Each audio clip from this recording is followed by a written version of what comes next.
Hello everyone, welcome back to the study room. So finally data interpretation की video आ गई। पिछले 3-4 दिनों से वेट चल रहा था डेटा इंटरप्रिटेशन का। सो आइए स्टार्ट करते हैं डेटा इंटरप्रिटेशन। डेटा इंटरप्रिटेशन की अगर बात की जाए तो मेनली 4 टाइप्स के चार्ट्स होते हैं जिनमें क्वेश्चंस आते हैं। पहला होता है pie chart, second line chart, third is bar chart and fourth one is tabular chart. Last option ये लिखा हुआ है, फिफ्थ वन इज कंबाइन। कई बार आप देखोगे पाई चार्ट और टेबल को कंबाइन कर दिया है, या फिर आप देखोगे पाई चार्ट को बार चार्ट के साथ कंबाइन कर दिया है। किसी दो का कॉम्बो बना देंगे, that will come in the combined DI. अब आती है बात माइंडसेट की। एक प्रीजम्पशन बना होता है बच्चों के माइंड में कि डेटा इंटरप्रिटेशन कैलकुलेटिव होता है और डिफिकल्ट होता है। तो सबसे पहले इस माइंडसेट को थोड़ा सा चेंज करते हैं, उसके बाद इन डेप्थ बात करेंगे चार्ट्स की। देखिए डेटा इंटरप्रिटेशन जनरली आपको पता है एक पूरा सेट आता है। एक सेट में होते हैं 5 question, and I am telling you by my experience, जो 5 क्वेश्चन होते हैं उसमें हमेशा 3 क्वेश्चन तो बहुत ज्यादा इजी लेवल के होते हैं, और 2 क्वेश्चन होते हैं जो थोड़ा बहुत कैलकुलेटिव होते हैं, डिफिकल्ट होते हैं। और इन 2 क्वेश्चन के डर आपके माइंड में ऐसा डर बन गया है, ऐसा खौफ आ गया है कि आपने पूरे के पूरे डेटा इंटरप्रिटेशन को टफ मान लिया है। आगे से बिल्कुल एक क्लीन माइंड के आगे से बिल्कुल एक क्लीन माइंडसेट के साथ एक नया क्वेश्चन उठाइएगा, और उसके बाद ऑब्जर्व करिएगा। ये बात जो हमने आपको बोली है, 3 question easy and 2 question moderate to difficult level, क्या ऐसा ही हो रहा है? अगर ऐसा है तो पूरा डेटा इंटरप्रिटेशन क्यों टफ लग रहा है? नाउ ये तो जो हमने आपको बात बताई ये हो गई कंबाइंड कहानी। अब अगर बात की जाए इंडिविजुअल चार्ट्स की, तो आपको बता दें पाई चार्ट। पाई चार्ट में तो आउट ऑफ 5 4 क्वेश्चन बहुत ज्यादा इजी हो जाते हैं, कई बार तो all 5 question are very easy. Pie chart is the easiest chart in the data interpretation. Second easiest होता है लाइन चार्ट। ये दोनों को आप इजी कैटेगरी में रख सकते हैं, पाई चार्ट और एंड लाइन चार्ट को। बार चार्ट आता है मॉडरेट लेवल में। बार चार्ट में तो हमेशा आप देखोगे 3 question are easy level and 2 question are moderate level. And जो कैलकुलेशन पॉइंट ऑफ व्यू से टफ डीआई होती है वो होती है टेबलर डीआई। इसको आप डाल सकते हो डिफिकल्ट की कैटेगरी में। सो मतलब ओवरऑल अगर बात की जाए, सो 4 हो गई डीआई। सो 50% तो डीआई बहुत इजी हो गई, पाई चार्ट लाइन चार्ट। और बार चार्ट मॉडरेट लेवल हो गया, मीन 75% आप डीआई क्वेश्चन आसानी से कर सकते हो। अब आती है टेबलर। टेबलर में भी आप ये देखोगे ये सेट फॉलो हो रहा होगा, 3 क्वेश्चन तो इजी होंगे। अब यहाँ पर 2 क्वेश्चन मॉडरेट की जगह डिफिकल्ट हो जाते हैं। डिफिकल्ट कैसे? ऐसा डिफिकल्ट नहीं कि आप कर नहीं पाओगे, difficult calculation point of view से कैलकुलेशन थोड़ी बढ़ जाती है। पूरी आपके सामने टेबल गिवन होती है, उस टेबल का एवरेज पूछ लिया जाता है, तो आपको एडिशन में बहुत टाइम लग जाता है। फिर divide by number of observation. कई बार तो 2 रो के एवरेज का डिफरेंस पूछ लिया जाता है, मतलब 2 बार एवरेज निकालो, तो बहुत ज्यादा टाइम टेकिंग हो जाता है। तो टैबलेट टीआई में बात समझ में आती है कि एवरेज वगैरह में टाइम लग जाता है। बाकी जो रिस्ट टीआई है वो इतनी टफ नहीं होती। तो सबसे पहला जो गेम था वो माइंडसेट का था, इसको क्लियर करिए। DI is not too difficult as you are thinking. आज की वीडियो में हम लोग समझेंगे, पहला लेवल बाय लेवल हम लोग पढ़ेंगे, pie chart and line chart के क्वेश्चन देखेंगे। और ऐसा नहीं कि हमने वीडियो में क्वेश्चन इजी रखे, नहीं, क्वेश्चन जो हमने रखे हैं वो इसी टाइप के क्वेश्चन आते हैं। और जो क्वेश्चन हमने कोई क्वेश्चन यहाँ पर ड्रॉ नहीं किया, खुद से यहाँ पर चार्ट बना रहे हैं, ये किसी ना किसी एग्जाम में आए हुए क्वेश्चन है। तो आज की क्लास में हम लोग सीखेंगे पाई चार्ट और लाइन चार्ट को डील करना। नेक्स्ट क्लास में हम लोग देखेंगे बार चार्ट, टेबलर चार्ट और कंबाइंड डीआई भी। जब कंबाइंड डीआई आती है, हाँ, this one is the toughest one कह सकते हैं, बट जनरली आप देखोगे नहीं कंबाइंड डीआई। कंबाइंड डीआई बहुत ही अच्छे लेवल के पेपर में आती है। जैसे अगर हम बात कर लीजिए सीडीएस की, या बात कर ले बैंक पीओ की, या फिर बात कर ले सीजीएल की, तो इस टाइप के लेवल पे जब आप क्वेश्चन दे रहे होते हैं तब आती है कंबाइंड डीआई। नॉर्मली आपका pie line bar chart tabular chart से ही काम चल जाता है, एंड 70% टाइम तो पाई लाइन एंड बार चार्ट ही आते रहते हैं। तो इसी पॉजिटिव नोट के साथ शुरू करते हैं आज की class with the pie chart. Pie chart या फिर सर्कुलर ग्राफ बोल लीजिए, दोनों एक ही बात है। एक क्वेश्चन देखिए, जब भी पाई चार्ट या कोई भी डीआई का क्वेश्चन आप करने जा रहे हो, तो ऑलवेज रिमेम्बर 30 सेकंड से लेकर 1 मिनट तक आप डीआई को समझने में दे सकते हो, उसमें कोई प्रॉब्लम नहीं है। कोई जल्दबाजी करने की जरूरत नहीं है, क्वेश्चन देखकर एकदम से क्वेश्चन को सॉल्व करने की हड़बड़ी नहीं दिखानी होती है। हम देखते हैं 50% से ज्यादा स्टूडेंट जैसे ही क्वेश्चन आता है वो एकदम से झटपट सॉल्व करने लगते हैं, एकदम कूदते हैं क्वेश्चन के लिए, लगता है कि नहीं टाइम ऐसे ही टाइम बचाएंगे, ऐसे टाइम नहीं बचता है। आपको क्वेश्चन को एनालाइज करना होता है, समझना होता है। एक बार अगर आप क्वेश्चन समझ गए ना, उसके बाद इतना तेजी से क्वेश्चन होते हैं कि वहां पर असली टाइम सेविंग होती है। तो सबसे पहले इस क्वेश्चन को पढ़ते हैं, बहुत आराम से पढ़ेंगे, 30 सेकेंड, 1 मिनट जितना भी लग जाएगा, आराम से समझेंगे क्या लिखा हुआ है। उसके बाद क्वेश्चन पर जंप करेंगे। So instruction is the pie chart drawn below shows the spending of a country on various sport during a particular year. Study the pie chart carefully and answer the question below it. तो percentage of money spent on various sport for 1 year is given. So start किया जाए तो golf से start किया गया, this one is golf, 12.5% expenditure हो रहा है गोल्फ में। Then again 12.5% the basketball, then 15% is football, then 15% is again hockey, then 25% on cricket, tennis 10% and 25% on the others. यहाँ पर एक थोड़ी सी गलती है इस चार्ट में। जब आप इसको ऐड करोगे सारे परसेंटेज को, देन यू विल सी कि ये परसेंटेज तो 100 को क्रॉस कर गया, जो कि यहाँ पर गलत है। तो हम लोग इस अदर्स के डेटा को थोड़ा सा कम कर लेते हैं, इसको 10% मान के चलेंगे जब हम क्वेश्चन सॉल्व करेंगे। So this is 10%। As I said कि मेरी डीआई बनाई हुई नहीं है, ये एग्जाम की आई हुई डीआई है, तो कई बार हो जाती है ऐसी मिस्टेक्स। सो अदर सेक्शन मेरे लिए होगा 10%, ठीक है, जिससे कि समेसन इसका हो जाए 100%। तो अब देखते हैं इसमें क्वेश्चन क्या पूछा गया। First question is the total amount spend on sport during the year was 1 crore 50 lakh. The amount spend on cricket and hockey together was how much. Total spend किया है 1.5 करोड़ रुपीज। सो हॉकी और क्रिकेट में कितना स्पेंड हुआ, चलिए देखते हैं हॉकी में कितना है। देखिए हॉकी है दिस वन, एंड क्रिकेट है इसके जस्ट नियर 25। कंबाइन कितना हो गया, 40% एक्सपेंडिचर हो गया। सो 40% ऑफ 1.5 CR, 10% अगर बात की जाए 1.5 CR की कितनी हो जाएगी, 15 लाख हो जाएगा, 15 लाख रुपए। और 40% बोल रहे हैं मतलब 4 से मल्टीप्लाई कर दीजिए। सो 60 lakh is the combined expenditure of cricket and hockey. So option D is the correct answer of this question. So easy question था, कोई डिफिकल्टी नहीं थी इस क्वेश्चन में। अब ये परसेंटेज जो हम निकाल रहे हैं, इनको थोड़ा आप भी ऐसे निकालो। 10% तुरंत कर दिया, तुरंत 40% कर दिया, 5% पूछा है, 15% पूछा है। ये आपको थोड़ा फास्ट करना पड़ेगा, इससे पेन पेपर में लिख लिख कर नहीं होगा, आधी चीजें मन में होती हैं। बस इतना से ही आपको समझना है, और कुछ नहीं है डीआई में। चलिए नेक्स्ट क्वेश्चन देखते हैं। Out of following the country spend the same amount on which sports. ये इन चार ऑप्शन में आपको चूज करना है। तो हॉकी और टेनिस, हॉकी की बात करें अभी आपने देखा 15% है, टेनिस की बात की जाए तो 10% नहीं, इक्वल है। गोल्फ एंड फुटबॉल की बात की जाए, golf is this one 12.5% and football की बात की जाए 15% नहीं है same. Cricket and football, cricket 25% है, फुटबॉल कम है। फुटबॉल एंड हॉकी, फुटबॉल की बात की जाए green one is football, and hockey की बात की जाए this one is 15%। So hockey and football का एक्सपेंडिचर सेम है। सो ये चारों ऑप्शन में पूछा गया है, वरना अगर आप दूर से बोलते सर कहते ये दोनों सेम है, तो आप बोलते सर गोल्फ और basketball is the answer. But golf और बास्केटबॉल तो ऑप्शन में ही नहीं है, तो इस वजह से आपको इन चारों ऑप्शन को देखना था, इनमें देखना था कौन सा सेम है। So hockey and football is the correct answer. चलिए नेक्स्ट क्वेश्चन देखते हैं। Pie chart shows that the most popular game of country is on the basis of money spent। जिसमें सबसे ज्यादा पैसा खर्चा हो रहा है वही मोस्ट पॉपुलर गेम होगा कंट्री का। तो बताओ सबसे ज्यादा किसमें खर्चा हो रहा है, दूर से दिख रहा है 25%, और ये क्या है, ये है cricket.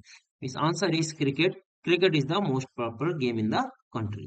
Next question, next question is if the total amount spend on the sport during the year was 1 crore 20 lakh rupees, और I can say 1.2 CR। So how much was spent on the basketball? Basketball की बात की जाए 12.5%। सो 12.5% of 1.2 CR। अब कैसे निकाला जाएगा, कई लोग तो इस तरह निकालेंगे, इसमें इसको पूरा पूरा लिख देंगे 1 करोड़ 20 लाख, उसके बाद इंटू 12.5 डिवाइड बाई 100। अगर आप इस तरह करोगे तब तो आपको डीआई में टाइम लगने ही वाला है, ऐसे बिल्कुल भी नहीं करना होता, थोड़ा स्मार्टली डील करेंगे। 1.2 CR बोल रहा है, 1.2 CR का 10% कितना हो जाएगा, कहना इसे 12 लाख रुपए हो जाएगा। अगर 10% 12 लाख रुपए है, सो 2.5% कितना होगा, 2.5% मतलब इसका 1/4, दो बार हाफ कर दीजिए, 3 लाख रुपए क्या हो जाएगा 2.5%। सो 12 + 3, इसका मतलब 15 लाख रुपए हो जाएंगे 12.5%। सो 15 लाख इसमें हो रहे हैं बास्केटबॉल में। या फिर इसका एक और अप्रोच है, और शॉर्टकट, अगर आप एक्सपर्ट लेवल हो चुके हैं, आप परसेंटेज को डील करना समझते हैं, you can say 12.5% equal to 1/8। इसका मतलब 1.2 को 1/8 करना था, तो 1.2 को 120 मान लेते हैं। 120 से जब आप 8 से डिवाइड करोगे सो विल गेट 15। सो 15 के आगे जो भी जीरो लगा दो, will get the answer. So I hope आपको कैलकुलेशन डील करना इसमें समझ में आ गया होगा। एक क्वेश्चन यहाँ पर नहीं है, वो हम आपको अपनी तरफ से बता देते हैं, जो जनरली डीआई में पाई चार्ट में हमेशा आता है। पाई चार्ट के स्पेशली क्वेश्चन की बात कर रहे हैं, वो होता है एंगल। पाई चार्ट में एक क्वेश्चन हमेशा लगभग आउट होता है। अगर हम आपसे बात करें, ये जो 10% है, ये टेनिस है। टेनिस कितना एंगल क्रिएट कर रहा है, ये जो सेक्टर है ये कितना एंगल क्रिएट कर रहा है, आपको पता है 10% है, बट एंगल वाइज कितना है। ये क्वेश्चन बहुत ही फेमस होता है पाई चार्ट में। तो इसको कैसे निकालेंगे? हमने इसको आपको भी थोड़ी देर पहले बताया, ये कंप्लीट 100% होता है। यहाँ पर ज्यादा था तो हमने बोला था इसको करेक्ट कर लेंगे, 100% मान लेंगे। टोटल होता है 100%। और एंगल वाइज क्या आप बता सकते हैं ये एंगल कितना है? ये होता है 360 डिग्री। सो 100% की वैल्यू होगी 360 डिग्री। तो क्या आप 10% नहीं बता पाओगे? 10% कितना हो जाएगा? 10% हो जाएगा 36 डिग्री। तो इस तरह करके हम लोग एंगल निकाला करेंगे। तो पाई चार्ट के क्वेश्चन में एंगल लगभग हमेशा पूछा जाता है। इस सेट में नहीं था, कोई बात नहीं, किसी और सेट में आ जाएगा। तो ये एक सेट कंप्लीट हो गया पाई चार्ट का। 4 क्वेश्चन थे इसमें, और एक क्वेश्चन हमने आपको एंगल का बता दिया। चलिए देखते हैं next set of the pie chart. फिर सबसे पहले ध्यान से आप पाई चार्ट के इंस्ट्रक्शन को पढ़ेंगे, उसके बाद क्वेश्चन में जम करने की कोशिश करेंगे। Instruction is the pie chart given below shows expenditure incurred in bringing out a book by a publisher. एक बुक को पब्लिश करने के लिए कितना रुपए लग रहा है ये मेंशन है। प्रिंटिंग कॉस्ट गिवन है यहाँ पर 36%, पेपर में कॉस्ट है 16%, binding cost is 12%, canvassing cost is 18%, royalty cost is 10%, miscellaneous cost is 8%। और इस बार जब आप इस सबका सम करेंगे तो you will see this is 100%। तो अगर सबसे पहला क्वेश्चन हम आपसे पूछ ले कि बताओ angle created by this one royalty how much, तो 10% अभी अभी निकाला, कितना था? 36 डिग्री। 100% इक्वल टू 360, तो 10% इक्वल टू 36 डिग्री। चलिए क्वेश्चन देखते हैं किस टाइप के क्वेश्चन पूछे गए इसमें। फर्स्ट क्वेश्चन देखिए, आ गया, हमने क्या बोला था, ये सबसे फेमस क्वेश्चन है पाई चार्ट का। Central angle showing the cost of the paper. Cost of paper की बात की जाए तो ये है रेड वन, मीन 16%। आपसे 16% पूछ रहा है, तो आपको पता है 100% की वैल्यू होती है 360 डिग्री। सो 10% की वैल्यू कितनी हो जाएगी? 36 हो जाएगी। 5% की कितनी हो जाएगी? 18 हो जाएगी। अगर हम इन दोनों को ऐड कर दे तो कितना हो जाएगा? 54 डिग्री। ये कितना आ गया? 15% आ गया 54 डिग्री। तो ऑप्शन वाइज आपको जाना है, जो थोड़ा सा ज्यादा होगा 54 से उसको आंसर कर देंगे। एग्जैक्ट निकालने की कोशिश तो बिल्कुल मत करिएगा एग्जाम हॉल में, आपको अप्रोक्सीमेट चेक करना होता है। बिल्कुल हम एक लाइन और लिख सकते थे कि यार 1% हो जाएगा 3.6, और ऐड कर सकते थे और एग्जैक्ट आंसर मिल जाता। बट ऐसी गलती आपको बिल्कुल नहीं करनी एग्जाम में। मन में ही ये क्वेश्चन कर देना था। 100% 360 होता है, तो 10% 36 होगा, 5% 18 होगा, और इसको जब हम ऐड करेंगे सो विल गेट 54।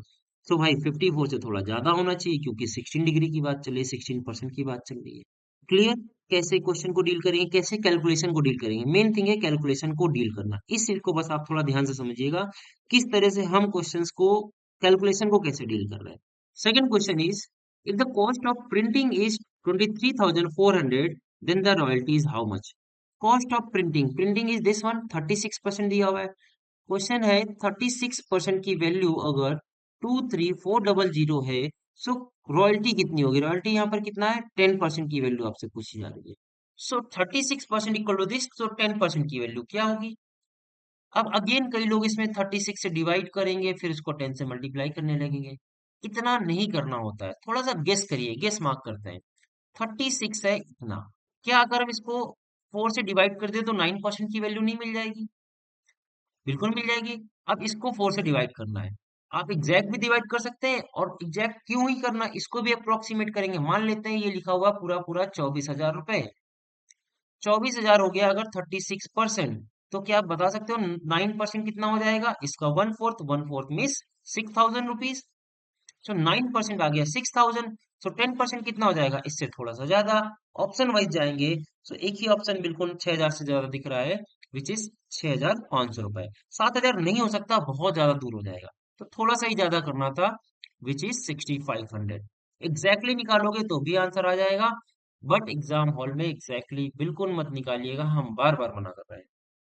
और यही है डीआई में असली चीज जो आपको सीखनी है, art of the approximation. This is the main thing in the DI, art of the approximation. ये अगर आपको आ गई सो डीआई आपके लिए हलवा बन जाएगी, अदरवाइज आप परेशान रहोगे कैलकुलेशन में, और फिर तो डीआई है ही टफ लोगों के लिए। चलिए नेक्स्ट क्वेश्चन देखते हैं। Next question is, if miscellaneous expenditure amounts to rupees 18,000, then expenditure of canvassing is how much. Miscellaneous is given, miscellaneous is 8%, 8% की वैल्यू गिवन है आपको 18,000 रुपीज। सो पूछा कैनवासिंग, कैनवासिंग कितना, 18%। सो 8% है, 18% निकालना है। तो अगेन अप्रोक्सीमेट करते हैं, अगर 8% इतना है तो 16% इसका डबल हो जाएगा, 36,000। सो 36,000 थोड़ा सा बढ़ा दीजिए तो आपको 18% मिल जाएगा। देखते हैं चल के ऑप्शन में थोड़ा ज्यादा कौन सा ऑप्शन है, option D is 40,500। So this is the correct answer. ये तरीका होता है क्वेश्चन को सॉल्व करने का। चलिए एक और क्वेश्चन देखते हैं। Royalty on the book is less than canvassing expenditure by how much. Royalty, royalty की बात की जाए कितना है, 10% है। एंड कैनवासिंग अभी हम लोगों ने देखा कितना है यहाँ पर, 18%। सो पूछा गया है रॉयल्टी कैनवासिंग से कितना परसेंट कम है। कई लोग तुरंत आंसर कर देंगे सर 8%, और जितने लोग ये आंसर करेंगे सब के सब हो जाएंगे गलत। ऐसी गलती मत कर दीजिएगा। देखो आपसे पूछ रहा है कितना कम है, परसेंटेज वाइज कितना कम है। 10 is what percent less than 18, ये निकालना है आपको। कितना कम है, 8 लेस है किससे, 18 से। परसेंटेज में निकालना है, मल्टीप्लाई करिए 100 का। ये है एक्चुअल आंसर। इसको सॉल्व करोगे तो आपको क्या मिल जाएगा, 4/9 इंटू 100। अब अगेन आई विल से, अगर आपको थोड़ा सा भी परसेंटेज आता है तो आपको पता होगा 1/9 की वैल्यू होती है 11.11%। सो 4/9 की वैल्यू कितनी हो जाएगी, 44.44%। So which option, option D is the correct option. या फिर आप इसको सॉल्व कर लीजिए, 400/9 आपको ऑप्शन एग्जैक्ट ये मिल जाएगा। सो 8% वाले तो गलती बिल्कुल मत करना, बाकी थोड़ी सी चाहिए कैलकुलेशन करनी पड़ जाए, ये फिर भी सही है। Because answer is, correct answer is 44.44%। सो ये था pie chart. I don't think कि इसमें एक भी क्वेश्चन टफ था जिसमें आप फंसे हो। हमने चार चार क्वेश्चन के सेट लिए दोनों सेट में, और दोनों बहुत ही ज्यादा इजी थे। और ऐसा नहीं कि हमने आपको दिखाने के लिए इजी लिए, नहीं, पाई चार्ट इजी होता ही है। तो आज से माइंडसेट बना लीजिए कि पाई चार्ट इजी होता है। पाई चार्ट अगर आ गया तो उसके पांच के पांचों क्वेश्चन आप कर जाओगे, और बहुत आसानी से 5 मिनट के अंदर पांचों क्वेश्चन का आंसर आ जाएगा। अब चलिए देखते हैं line chart. Again line chart easy होता है, हमने शुरुआत में आपको बोला ना इजी वाले कौन कौन से होते हैं, पाई एंड लाइन दोनों इजी होते हैं। और यही दोनों आज की क्लास में हम लोग डिस्कस करने वाले थे। तो अब स्टार्ट करते हैं लाइन चार्ट। सो देखते हैं पहला क्वेश्चन, ध्यान से रीड करेंगे इंस्ट्रक्शन को। Study the following graph carefully and answer the question given below it. Production of three types of vehicles by a company over the year in thousand is given. तीन type के vehicle की बात हो रही है, type A, type B, type C. Type A represent किया जा रहा है ब्लू वन से, this is A.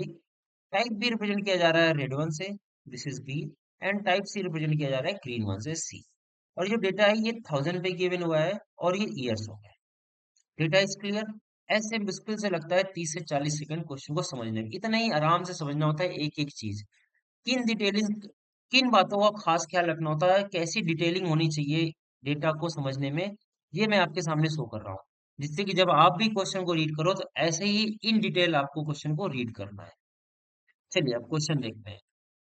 What was the percentage increase in the production of C-type vehicle from 1985 to 1986? तो C टाइप की बात कर रहा है, मीन्स ग्रीन वन की बात कर रहा है। एंड 85 टू 86, 85 में ग्रीन है दिस वन, एंड 86 हो गया दिस वन। 85 की वैल्यू की बात की जाए तो हो गया 22.5, एंड यहाँ पर बात की जाए तो 30, 22.5 से 30 हुआ है। आपको क्या लगता है इन चार ऑप्शन में कितना इंक्रीमेंट हो रहा है? तो 10% और 5% तो बिल्कुल भी नहीं हो सकता है, क्योंकि 10% होगा 2.5 केवल, इवन 2.2 ओनली। क्या 20% हो सकता है? 20% होता है 1/5।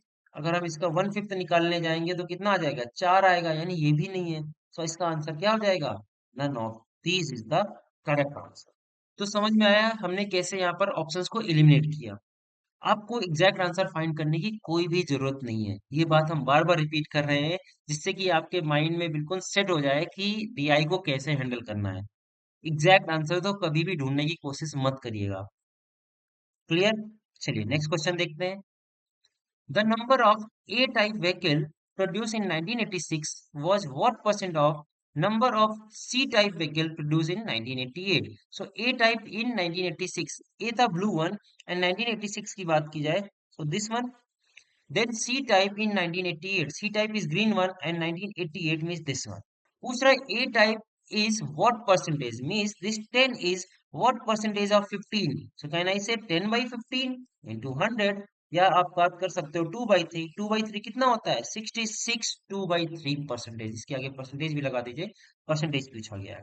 66.66% 2/3 की वैल्यू होती है, तो option B is the correct option. Next question देखते हैं। In how many years was the production of A-type vehicle less than its average production over the given year? तो अब देखिए यहाँ पर एवरेज निकालना होगा आपको टाइप ए का, एंड टाइप ए कौन सा ब्लू वन है, इस ब्लू का पूरे को आपका एवरेज निकालना है और बताना है in how many years production was less than the average. तो चलिए एवरेज निकालते हैं। एवरेज निकालने के दो तरीके होते हैं देखिए। पहला तो होता है कि आप सबको ऐड करिए sum and divide by number of observation, and दूसरा तरीका होता है डेविएशन अप्रोच। हम यहाँ पर जो यूज करेंगे डेविएशन अप्रोच, जिससे कि आप इसको अभी सीख जाए, और जब हम लोग टफ क्वेश्चंस कल की क्लास में देख रहे होंगे, बार चार्ट या फिर टेबुलर, मेन थिंग है टेबुलर, इनको जब डील करेंगे तो उसमें इसी डेविएशन अप्रोच को यूज करेंगे, जिससे ये क्वेश्चन आप जल्दी जल्दी। यहाँ पर तो आप सम कर सकते हो, इतना बड़ा डेटा नहीं है, बट यहाँ पर आप डेविएशन सीखिए, कल की क्लास में आप डेविएशन को लगाइएगा। डेविएशन क्या होता है, इसमें हम कोई एक अपनी तरफ से एवरेज मान लेते हैं। यहाँ से स्टार्ट हो रहा है 7.5 से लेकर 15, then 10, then this one is 17.5, then 25, then this one is 12.5, then 30। ये सारे डेटास को ऐड करना है। हम इनको सबको ऐड ना करते हुए एज्यूम कर लेते हैं, कोई एक रैंडम आप एज्यूम करिए, लेट सपोज एवरेज इज 15। अगर आपने एवरेज 15 मान लिया, अब देखते हैं डेविएशन कितना है। पहले वाले डेविएशन कितना है, ये 15 से 7.5 कम है, सो आई विल राइट -7.5। देन 15, ये तो जीरो हो गया क्योंकि इसका कोई डेविएशन नहीं हुआ। 10, 10 लिखा हुआ है तो कितना डेविएशन है, -5। नाउ नेक्स्ट यहाँ पर बात की जाएगी कितना है, 15 से कितना ज्यादा हो गया, 2.5 एक्स्ट्रा हो गया, मीन्स प्लस लिखेंगे, +2.5। देन ये 25 है तो 15 से कितना ज्यादा है, 10 एक्स्ट्रा है। देन अगेन वापस डाउन हो गया, ये कितना आ गया 12.5, यानी 15 से -2.5 कम है। देन ये है 30, 30 मतलब प्लस कितना हो गया, 15 एक्स्ट्रा हो गया, अपने जो हमने एज्यूम किया। अब इसमें कैंसिल आउट कर लेते हैं, 2.5 2.5 कैंसिल आउट, प्लस में वैल्यू बच गई आपके पास 25, इसको भी माइनस कर लेते हैं, देखिए 5 से ये 5 बच जाएगा, ये हो गया 20, 20 में से आपको 7.5 माइनस कर देना, मीन्स 12.5। अब इसका क्या करना है, इसको डिवाइड करना होगा आपको, टोटल नंबर ऑफ ऑब्जर्वेशन कितने ईयर है, 1 2 3 4 5 6 7 ईयर है, तो इसको 7 से डिवाइड करना होगा। अगेन आप इसको डेसिमल डिवाइड मत करने बैठ जाएगा, 12.5 आई है ना, इसको हम अप्रोक्सीमेट मान लेते हैं, ये 14 है, इसको हम मान लेते हैं 2। सो 15 plus 2 means average is near about 70। अब आप बोलोगे सर ये तो ज्यादा माना था, तो थोड़ा बहुत कम कर लो, 16.8 16.7 जो मर्जी मान लो।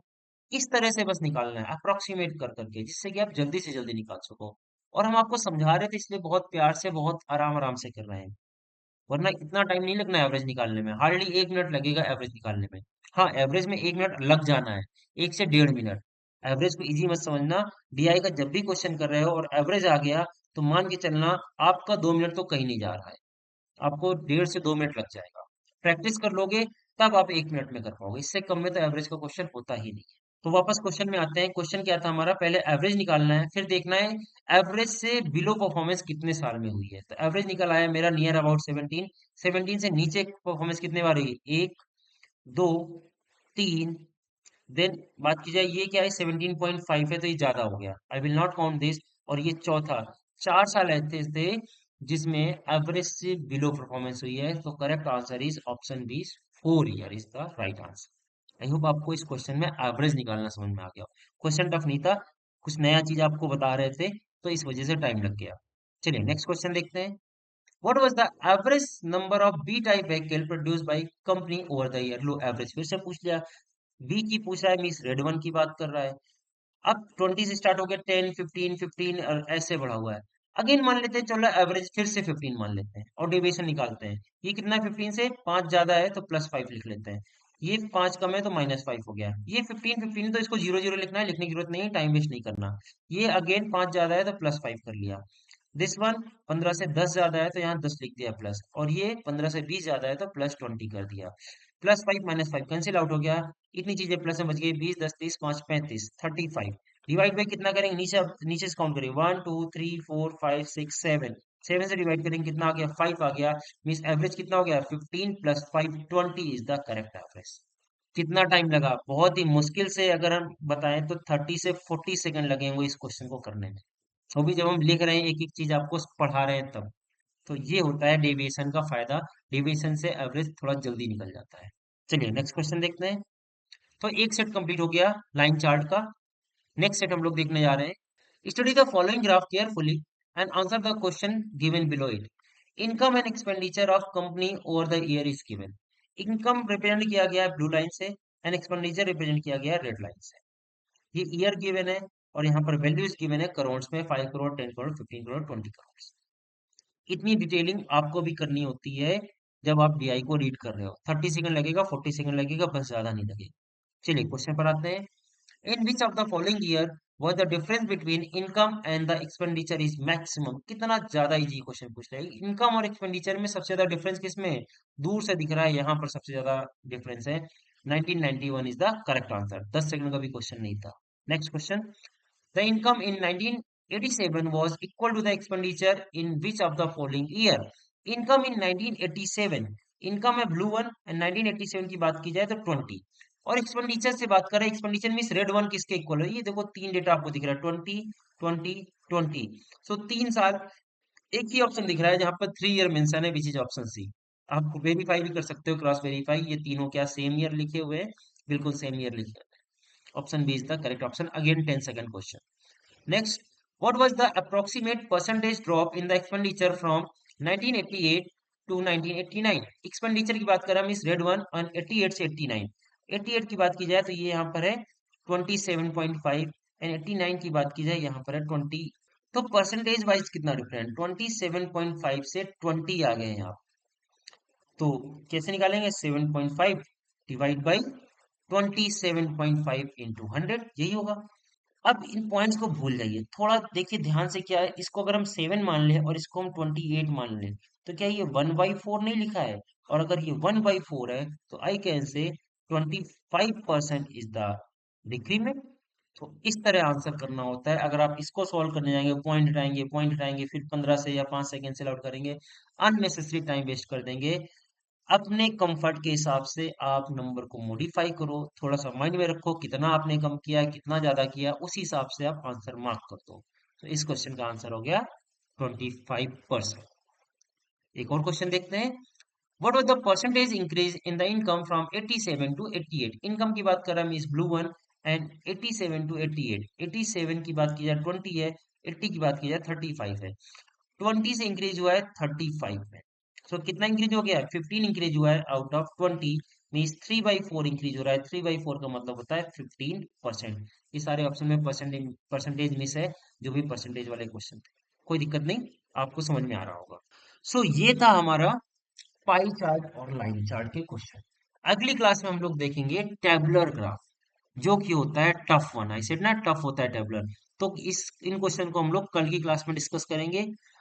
आई होप आपको आज की क्लास समझ में आई हो, थोड़ा सा आपका कॉन्फिडेंस बूस्ट हुआ हो कि नहीं यार इतना भी हुआ नहीं है जितना बनाया गया है डीआई को लेकर। फिर से अगेन आपसे रिपीट कर दे कि ऐसा नहीं है कि हमने यहाँ पर इजी क्वेश्चन रखे हैं।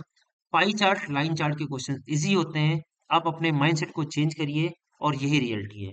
सेकेंड थिंग, अगर आप क्वेश्चन को हमेशा एग्जैक्ट निकालने की कोशिश कर रहे हैं तो बंद कर दीजिए आज से। ये लास्ट दिन है, ये समझिए। आज के बाद से आपको डीआई जब भी सॉल्व कर रहे हैं तो आंसर्स को अप्रोक्सीमेट करना है। इन दो बातों का खास ख्याल रखिएगा। आपको कभी भी डीआई में डर नहीं लगेगा, प्रॉब्लम नहीं होगी। So that's it for today's video.